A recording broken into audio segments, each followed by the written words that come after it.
4 days కు ముందు 3 బాక్సులు దొరికాయి. ఒకటి పోలీస్ స్టేషన్ ముందు, ఇంకోటి టీకానగర్ పాల్ బూత్ దగ్గర, మూడోది కొలతూరు మార్కెట్ లో. ఈ మూడిట్లోనూ కామన్ గా ఉన్నది ఈ మాస్క్ మాత్రమే.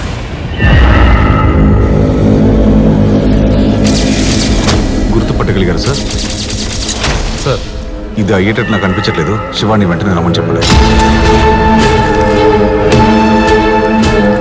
ఎవరు సార్ అతను? ఈయన పేరే శివ. ఎంత దారుణమైన ముఖాన్ని కూడా అలా అక్యూట్గా గీసే ఫేషియల్ రీకన్స్ట్రక్షన్ ఆర్టిస్ట్.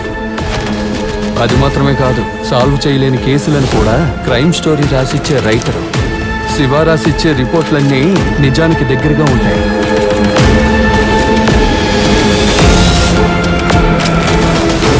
డాగ్ ద్వారా కూడా లీడ్ దొరకకూడదని బాడీ మొత్తం పర్ఫ్యూమ్ చల్లేస్తున్నారు.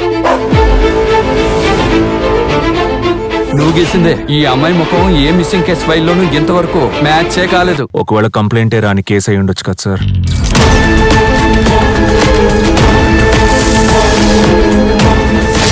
ఎనిమిది బాడీలు నీళ్లలోనే దొరికాయి.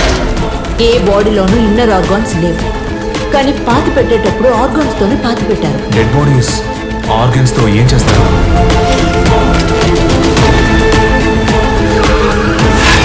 క్రైమ్ సీన్ రాసి ఇవ్వడంతో ఆపేయండికో. చేతులు సెపరేట్ గా, కాళ్ళు సెపరేట్ గా దొరికాయి. మనకి ఇది అవసరం మాకో. రాజేంద్రన్ సార్ నన్ను హెల్ప్ అడగకపోయినా ఈ కేసులో నేను ఉండేవాడిని.